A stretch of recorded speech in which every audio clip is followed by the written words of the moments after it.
And we will begin with Senate Bill 1393, Senator O'Loughlin.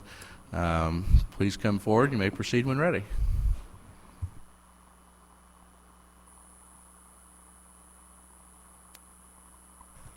Good morning.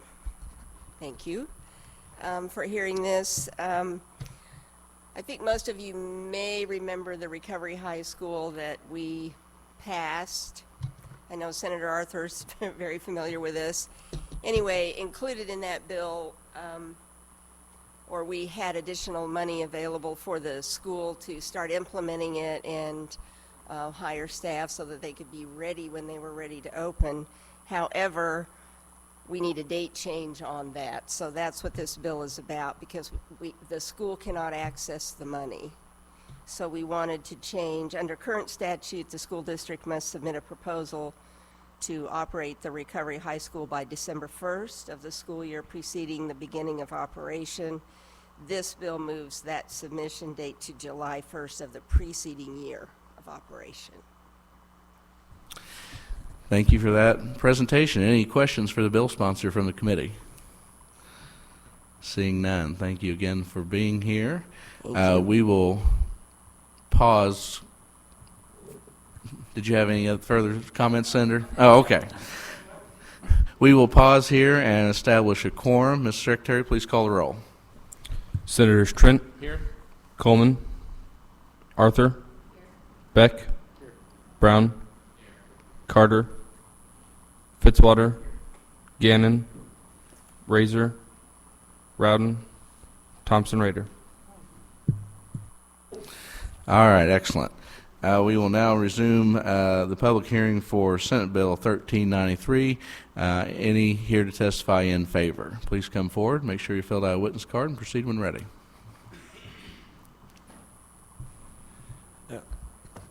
Mr. Chairman, members of the committee, Otto Fajan on behalf of Missouri NEA. Very briefly, we had the opportunity to work closely with Senator O'Loughlin in the drafting of the bill relating to the Recovery High School. Our association is very strongly in support of that work. We think that this bill helps deal with a situation. The timing was not anticipated when the drafting of the bill. We think that this helps make sure that that's able to be there for students that need this program as soon as possible. Happy to answer any questions. Mr. Chairman.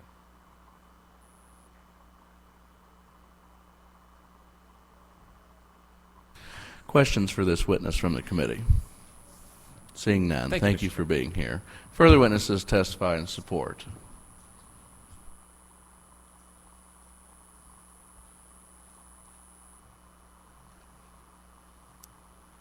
Hello, Chair and members of the committee. My name is Madison Ekrit, and I work for the Penman Group, and I'm here on behalf of Aspire Advocates, who is one of the groups who's interested and has been working on putting together their proposal for a recovery high school in the St. Louis area, and we have been in conversations with the bill sponsor as well as the group in Kansas City that is also working on the recovery high school in that region. And we've been having some conversations about the RFP deadline and making sure that there's enough flexibility that that date works for both sides of the state.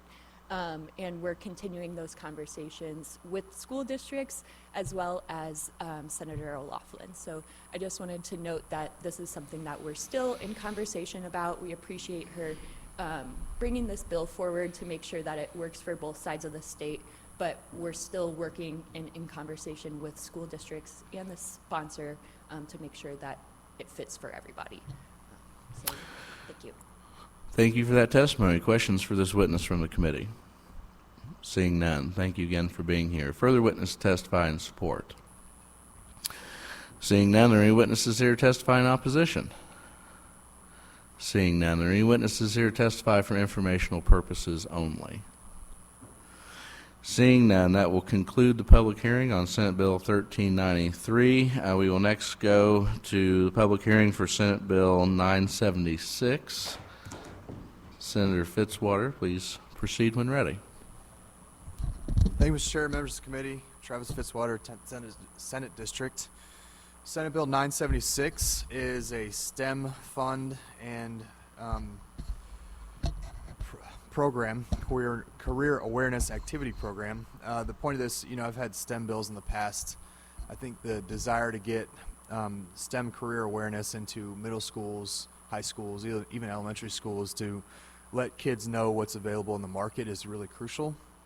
Really proud of my work in that space, and many of you worked even in the House and Senate, have helped on several of those things.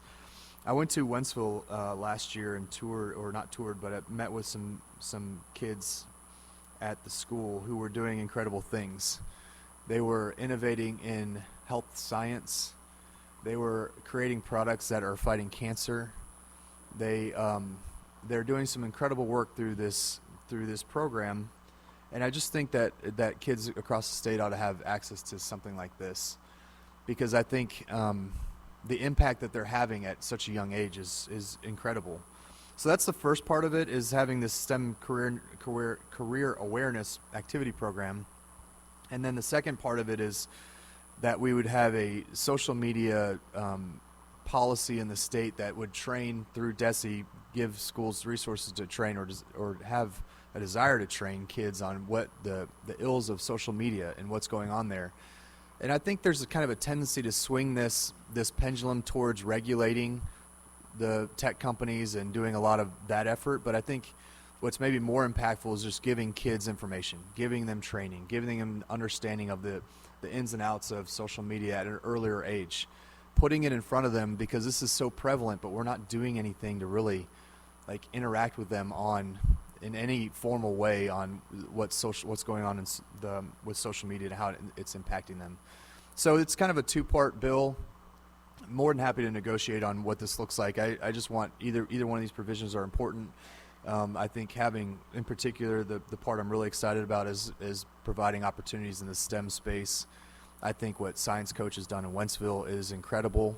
I mean, these kids are coming into an environment where they don't know what the boundaries are. Scientists kind of they're in a moment where they feel the limits of their own profession, and you see kids come into these professions having a kind of a wide open view of what's possible, and they're making incredible leaps forward as a result of having that fresh mindset. So more than happy to negotiate on the bill, what it looks like going forward, but really excited about this bill. I think it's important to give these kids opportunities across our state. Sorry for taking so long. That was pretty windy. We appreciate the presentation by the bill sponsor. Any questions from the committee? Yes, Senator Senator Brown, please proceed. Everyone's pointing at each other here. I just wanted to say I can't speak to the second part, the social media safety instruction aspect of the bill, but I had the opportunity to see what some of these STEM kids were working on when they had a display in the hallway right outside my office last year, and I would echo exactly what you said. It was very impressive. They were actually putting together these projects that focus on solving real-world problems. I just can't say enough how impressed I was with those kids. It's really amazing. I mean, the stories are incredible. My own story, just seeing a kid, I'm staring at a 16-year-old or 17-year-old. It's like a junior in high school that's made a breakthrough in a cancer drug, because they don't have the limits of the scientists that say that by nature of just being in it for a long time and always being told you can't do that, you can't. There's bounds on their mental capacity. They just come in with a fresh view because they don't know what the limit is. And it's really created some opportunities. And that kid's never going to not be in this space because he's doing this incredible work now. And so I just want to get kids more access to those opportunities to use their brain space to make a difference. And I think if we do that, they're going to be doing this for their career. And that's a good investment. Senator Arthur. I have a couple of questions directed at both sections of the bill. The first one, can the fund be used to subsidize costs associated with the schools traveling for competitions, or are students expected to pay for that at a cost? I assume a lot of that will happen during the rulemaking process, but... Yeah, I mean, I'm willing to go any direction on that as far as what you would think is appropriate there. I want them to have the experience. I think having the program is the best starter. I don't want to just have like a carte blanche, open blank check. Like, here go, let's the state spend the money on all these aspects of it. I think having the program in the schools just to start is a good place to be. And so, if we need more clarity in that space, I'm more than happy to have that discussion too.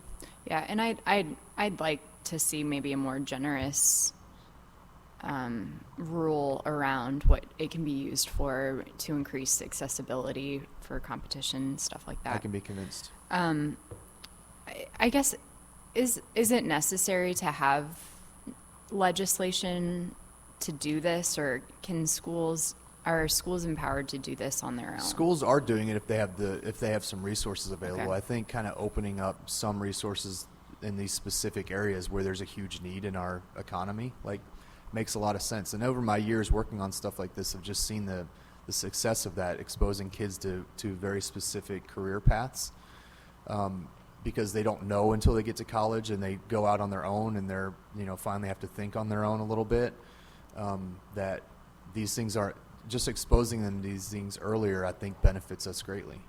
Great. And then the social media curriculum section, I actually take a more restrictive view. I think social media has done a lot of harm to kids, and we haven't even fully realized the impact that it will have on our society. So I would maybe even take a more restrictive view of how I think it's great to educate students on social media. There are some tweaks I might propose, but open it conversations. Would you expect students to take this every year, like through 6th through 12th grade, or? No, I think a program where the school has some broad authority on how they're gonna implement a training program on social media, I think is probably appropriate. Okay. And again, a lot of this would happen through rulemaking, but would you have a sense of like what department or what teacher would be responsible for I think carrying it this just would out? vary on the school districts.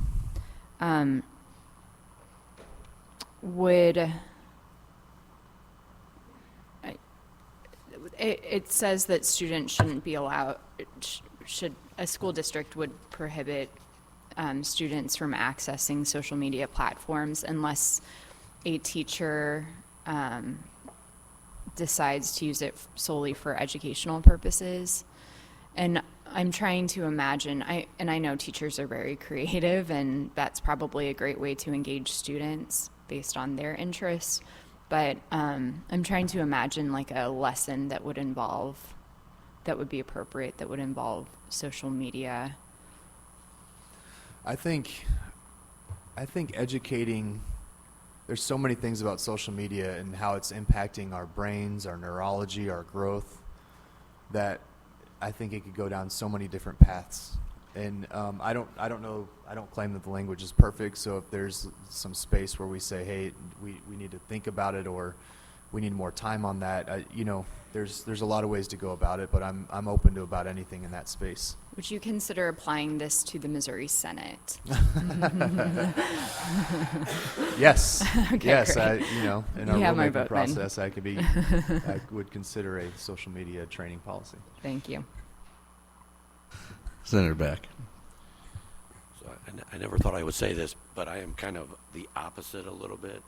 I came from a school district where the school board, when we had we put in the infrastructure to have broadband and all these things that we did to make that successful. And our policies were, some folks wanted to close everything down to where it was, not be able to be used for anything.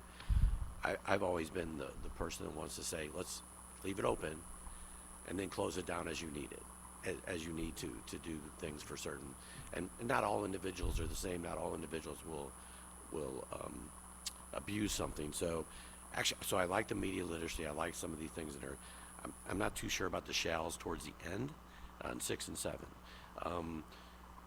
There's good ideas in here and there's some other things, but then you're also taking away all the ability of the school board to be able to decide on their internet policy as they think it relates to their which you may understand or not understand, and I'm assuming this part of the bill is This is not all, going- it's all negotiable. And that, Yeah. that section too, I knew this piece was going to be an interesting conversation. So, I like both pieces, but if we need to just, Yeah. I really want the first piece to get some momentum. Yeah.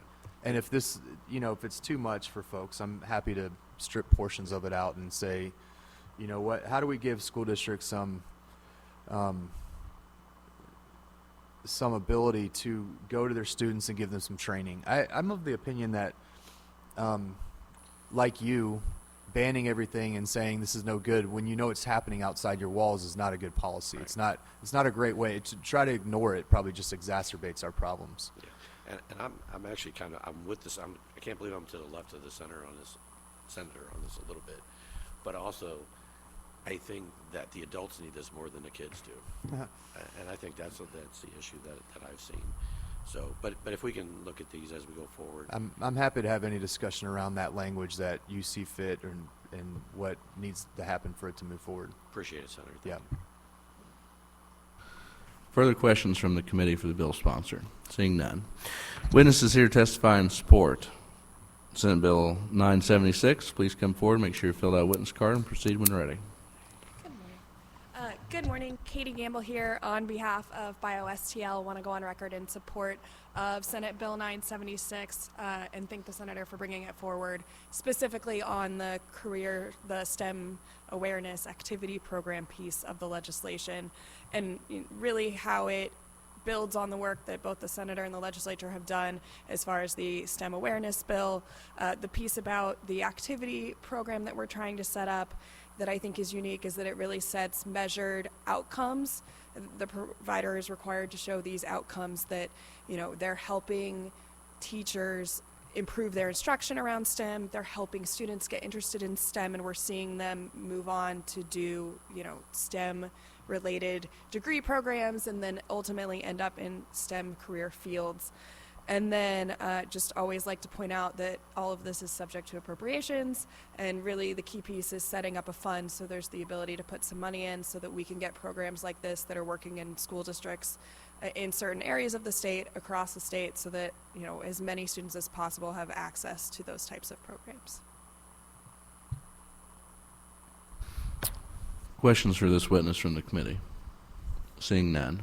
Thank you for that testimony. Further witnesses in support, please proceed when ready. Mr. Chairman, Shannon Cooper today representing the Greater Kansas City Chamber of Commerce as well as the Civic Council of Greater Kansas City. Wanted to go on record in support of the first half of the bill on the STEM awareness.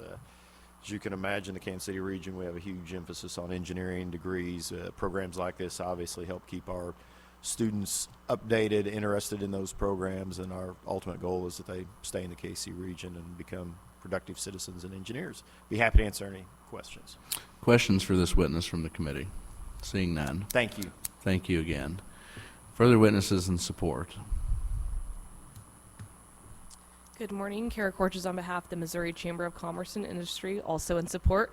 Similar to Shannon, we have longstanding policy and work to educate kids about the possibility of STEM careers. We actually just launched our Technology 2030 report that found that Missouri is an emerging tech hub, and it's not just in our urban communities. There are opportunities in our rural communities, especially when we're looking at critical minerals, and these are the components that go into making things like semiconductors and batteries, that we have rich geologic potential here in the state.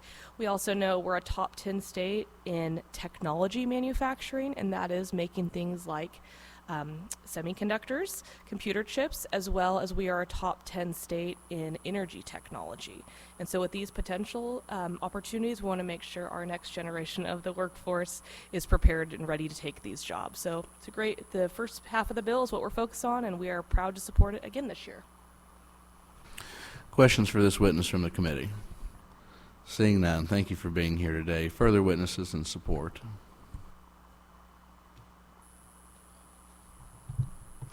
Hello, my name is Jill Ott. I'm the Executive Director of Science Coach, and we are one of the potential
students going into, oh, thank you. I was thinking, I wasn't loud enough. So we have 89% of our students that actually go into STEM careers. If you say that number seems really high, let me tell you about a 12-year longitudinal study of 300,000 STEM providers. What they were looking for was what is the primary factors that actually predict students who will complete a STEM degree. Number one is that those students have completed an authentic research project in high school. So that's what we do, is we give all students an opportunity to experience this authentic research project where they often discover that they love it and this becomes their passion. So connecting that career-connected learning to authentic research has been a really interesting data that has come out of that. So there's a huge shortage of medical laboratory scientists in the United States, but specifically in St. Louis, BJC hospital system is really needing those employees. You can't just take somebody and train them in 6 weeks and have an employee that is doing full-level medical laboratory science. Every test you go to when you're in a hospital needs a medical laboratory scientist. So what we said is we'll give the students career-connected learning, so they'll learn what kind of careers are there, what can they earn, what classes do they need to take, what schools provide it, and then give them hands-on experiences and then help them decide what projects to do and help them do those projects, provide extra supply money. What we ended up with is 500% more students did medical laboratory science research than the previous year. The previous year we had one student say they wanted to be a medical laboratory scientist. The year that we did this, we had 42 students say they want to be a medical laboratory scientist. We had those students, which ended up being 188, did science research. Those students are the ones that will be filling this next pipeline. But I wanted to tell you about a specific student. So we had the students do a presentation to the BJC executives. And as she was walking, Hannah was walking back from the presentation, lady reached out with her card and says, "Do you have a summer job?" She said no. She said, "You do now. Here's my card. Give me a call." She and two other students became summer interns. Hannah discovered that she really loves phlebotomy. Before Science Coach, she did not even know anything about medical laboratory science. But when we were talking to the kids about here are some real problems that are in the industry, that when the particular one that BJC offered was in the emergency room when somebody exhibits a heart attack symptom, it's often 2 to 3 blood tests before they ever get a good sample where there aren't broken blood cells, so they can measure the troponin level. When I said the word troponin, that student went from sitting back to up front saying, "Troponin? Tell me again about troponin." So I told her, she said, "That's the project I want to do." So we're thinking, wow, that was really interesting. Okay, fast forward, after she did her project and she did some really amazing things to try to determine how to do a bedside test to see whether or not that person's blood draw is going to be suitable for doing a troponin test. Come to find out, her father actually died because it took 3 different blood draws, and by the time they found out that, yes, he is having a full-blown heart attack, he was dead. And her purpose was to make it so that nobody else had to experience what she experienced. And that's the difference when you give a student an activity to do about STEM career awareness. It's not just what career do you want to become a part of? It's how can you make a difference in the world? And here's the process, the methodology, and the support. And oh, by the way, the supply money, which is absolutely vital, and the transportation. I loved that idea because transportation to these events are often an increasing burden for the schools and often becomes a delimiting factor. So I thank you for listening, and I'd be open for questions. Questions for this witness from the committee? Seeing none, thank you for being here and for that testimony. Further witnesses and support? Seeing one. Mr. Chairman, members of the committee, my name is Kaina Iman, and on behalf of the Gifted Association of Missouri, we really like the STEM portion of the senator's bill. As you guys know, we passed a mandate on gifted education that will be kicking in this fall, and so we think this is a great component to go along with that, with those programs. So happy to answer any questions. Questions for this witness from the committee? Seeing none, thank you for being here. Any additional witnesses in support? Seeing none, are there any witnesses here to testify in opposition? Seeing none, are there any witnesses here to testify for informational purposes only? Seeing none, that will conclude public hearing on Senate Bill 976. We will next hear Senate Bill 1049. Oh, one moment here.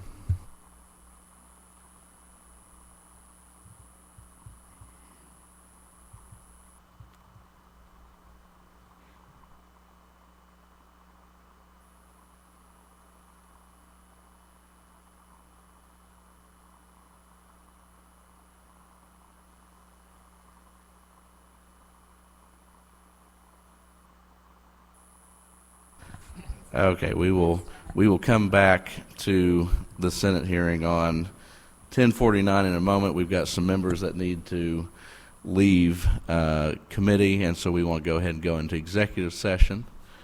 So I make a motion that the committee go into executive session. Although, do I have a second? All those in favor signify by saying aye. Any opposed, no, and the ayes have it. We are in executive session. The first bill we want to go to is, or I make a motion that we vote do pass Senate Bill 1393. This is the bill that we just heard today, Senator O'Laughlin, which changes the deadline for school districts to submit a proposal to operate a recovery high school from December 1st of the school year preceding the beginning of operation to July 1st. Any discussion? Seeing none, Mr. Secretary, please call the roll.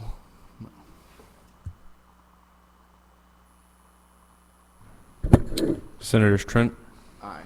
Coleman, Arthur, Beck, Brown, Fitzwater, Carter, Gannon, Razor, Rowden, Thompson Raider.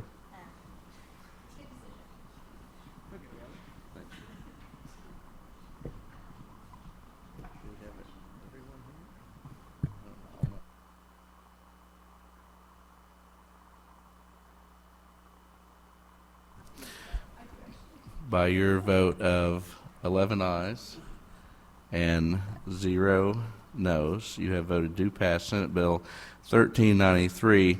I now make a motion that we vote consent Senate Bill 1393. Any discussion? Seeing none, Mr. Secretary, please call the roll. Senators Trent, Aye. Coleman, Arthur, Beck, Brown, Carter, Fitzwater, Gannon, Razor, Rowden, Thompson Raider.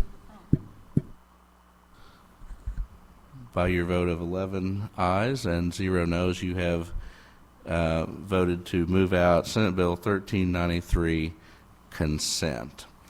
I next make a motion that we vote do pass Senate Bill 784. This, to remind the committee, this is Senator Beck's bill that would set a school term at 169 days unless the district has adopted a 4-day week, in which case the school term would consist of 142 school days, and it would also allow an opening date later or earlier than 14 days prior to the first Monday in September. Senator Beck, would you like any additional discussion or like any additional explanation? Yeah, and on that last part, it would only allow that if you go 175 days, teacher contact. So this bill, I'm willing to discuss it as it moves forward. So I always have an open door policy. We can talk about it as it goes forward. But I would love to see this a part of any type of package, and I would really appreciate a positive vote coming out of committee today. Further discussion? Yes, Senator Coleman.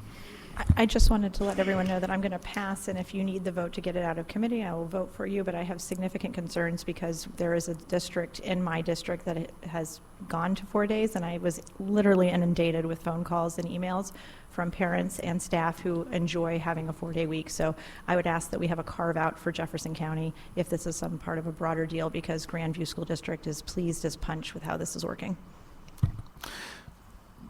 Further discussions? Senator Fitzwater. I echo that. I have a lot of rural districts that love their 4-day week. It's been a benefit on the whole for those districts, and they're begging me to fight for that piece. Senator, is the intent to change that significantly? This only affects charter counties and communities 30,000 or more. It will not. Okay. affect Well, I know you have a significant opinion about 4-day school weeks, so I just want to make sure I'm not missing anything on. No, this is not state. This is not statewide. Okay. Thanks. Further discussion? Senator Brown.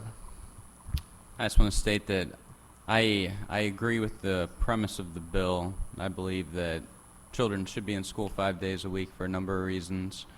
That being said, I don't know that I agree with everything in the bill, particularly the 2% for schools that remain 5 days. It just, to me, it feels a little bit kind of like, I don't feel like you should have to bribe school districts to do what I already believe is the right thing to do, and I'm worried about the precedent that sets. That being said, I had a discussion with the bill sponsor. He's willing to discuss that further. I do believe this is an important issue. I would like to see the debate continue, and I would not like to see it die at this point. So I'm not going to vote against the bill. I'm not to the point where I could support the bill yet, so I'll be voting present. Further discussion? Senator Rader. So Cape Girardeau is a charter county, but as a couple of the other senators have mentioned, I'd like to hear more discussion on this bill and the 4 versus 5 and the different options that we have. So I'm going to vote yes to get it out of committee today. But I do reserve the right to be a no on the floor. When we get to that point, I do just think it does warrant more discussion, and I'm interested to find out more. Further discussion? Senator Beck. And I thank you for that too. And we've done that on other bills in the past, and I've taken those votes. I also want to say that all the incentives for 5-day school will be applied to all the school districts across the state. So those incentives will be there for the school districts that go 5 days in the rural areas, the 2%, those other things. So it's not treating anybody differently. Further discussion? Senator Carter. Just a comment. As I understand it, I like a lot of you have a rural school districts where they're doing 4 days school weeks, and some of the concern and the reason why they've gone to that is to try to retain their teachers. And so I think the incentivization is to try to help them compensate to increase the wages for those teachers to be able to do 5 days a week if they wanted to, but still be able to raise their pay in a competitive market from the more urban areas. So thank you. Further discussion? Seeing none, Mr. Secretary, please call the roll. Senator Trent. Aye. Coleman. Arthur. Beck. Brown. Carter. Fitzwater.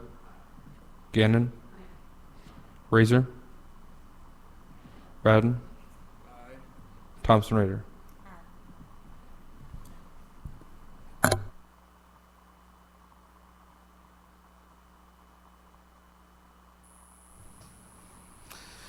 By your vote of 9 yes, 1 no, and 1 present, you have voted do pass Senate Bill 784. Next, I make a motion that we vote do pass Senate Bill 907. If everyone will recall, this is the bill from Senator Carter that adds health and life sciences and immersive learning experiences to the mission statement of Missouri Southern State University. Senator Carter, do you have anything further you'd like to add? This is just an expansion of their mission statement to include life sciences, health sciences, and an immersion experience. So pretty simple technical expansion. Thank you. Any discussion? Seeing none. Mr. Secretary, please call the roll. Senator Trent. Aye. Coleman. Arthur. Beck. Brown. Carter. Fitzwater. Gannon. Razor. Rowden. Thompson Raider. By your vote of 10 yes and 1 no, you have voted do pass Senate Bill 907. I next move that we exit executive session, go back into regular session. Do I have a second? It's been seconded. All those in favor, please signify by saying aye. Any opposed, say no. And the ayes have it. We are back in regular session.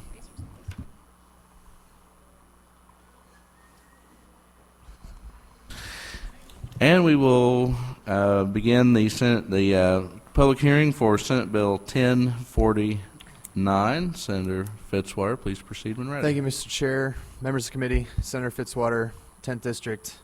This is a virtual school assessment bill that would allow students in a virtual program to take assessments virtually. That's what it does. Very good. Thank you for that presentation. Any questions for the bill sponsor from the committee? Seeing none. Witnesses here to testify in support, please come forward. Proceed when ready. Hello, Mr. Chairman, members of the committee. My name is Kaina Iman, and on behalf of the Parents for Public School Options, they brought this to our attention that these children test all the time for their regular tests like science, math, social studies, but when it comes to the MAP test, they're required to test at, they have to like rent banquet centers in St. Louis, Kansas City, Columbia, and Springfield. And so a lot of these students that are used to testing at home in their virtual environment are now placed in a very stressful atmosphere. They have to travel sometimes 2-3 hours away or get a hotel the night before to attend those tests. And also I wanted to address the fiscal note that has been placed on it. I think DESE put that they would have to purchase computer equipment to do this. They already, these virtual school programs that are approved by MOCAP are already providing computers, so we're going to challenge that fiscal note. I think I talked to the senator about that, but that there should be a zero fiscal note on it, so we believe. Very good. Questions for this witness from the committee? Yes, Senator Beck. So I'm super naive of this. So how exactly do, when they take the test and all these other things, how, you know, I've heard of other ways that I've seen it, heard about it done where there's actually somebody in a room while they take the test with them, but how do we know that they're not? Actually, there's a proctor. I might let, are you testifying, Otto? Oh. Otto's wife is a proctor that actually does this, and so it would, and it's clearly outlined in the bill. They have to be able to see your surroundings. They have to make sure there are no other devices. Parents would have to confirm that as well when they go to take that MAP test. They can't have any other like phones or other computers on in the room. It does state that they would have, if they can't confirm that, like a back camera, I guess, that they can see the student is not cheating on that test. They currently just did that with the LSAT tests now are virtual. There are several university online courses that are all taught and tested virtually, so we don't see where there would be a problem with testing these students for the MAP test virtually. Thank you. Further questions for this witness? Seeing none, thank you for being here. Additional witnesses testify in support. Senate Bill 1049.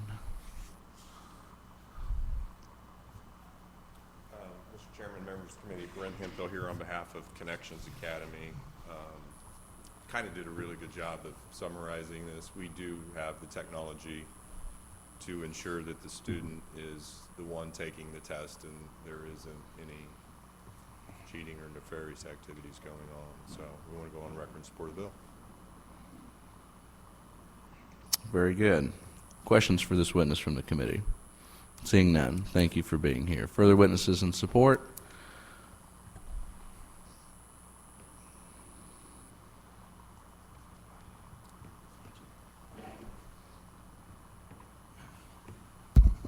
Members of the committee, I am Dr. Jerry Hobbs, testifying on support of STRIDE. Senator Beck, I can kind of help answer that question a little bit, I think, better in the fact that when the students are taking the test, the live proctor will ask the student to scan the room with their webcam, and then if they don't have the webcam, they have to have a second camera that also points to their background so they can see if there's anybody in the background. They can also see if they've got any cell phones or any notes or anything like that prior to starting the test.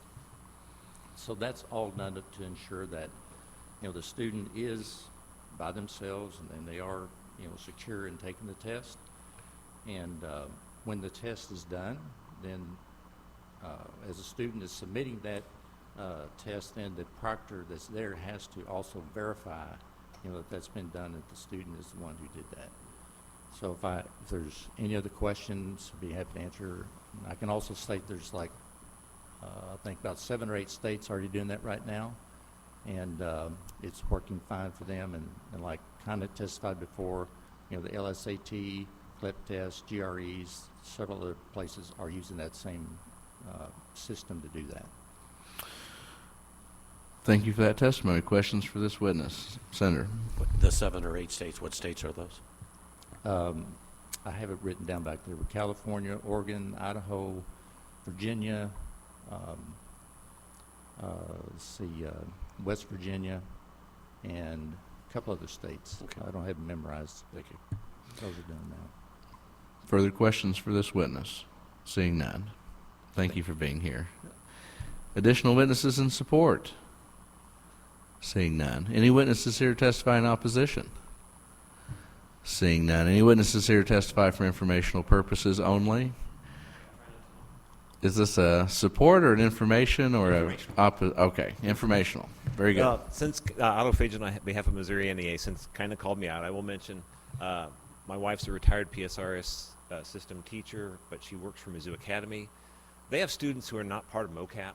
Most of their students are not part of MOCAP. They're all over the place, all over the world. And so she does one-on-one proctoring at scheduled times. If I happen to be at home, I hear this so often, I can actually probably do that proctoring task now. I've heard it so many times, I know the drill. I know that in a one-to-one context, it certainly works. You know, I think the committee would just want to make sure that whatever they decide in terms of a limit matches with best practice. But happy to answer any questions now or offline. Questions for this witness? Seeing none. Thank you. Thank you for that testimony. Any additional witnesses for informational purposes only?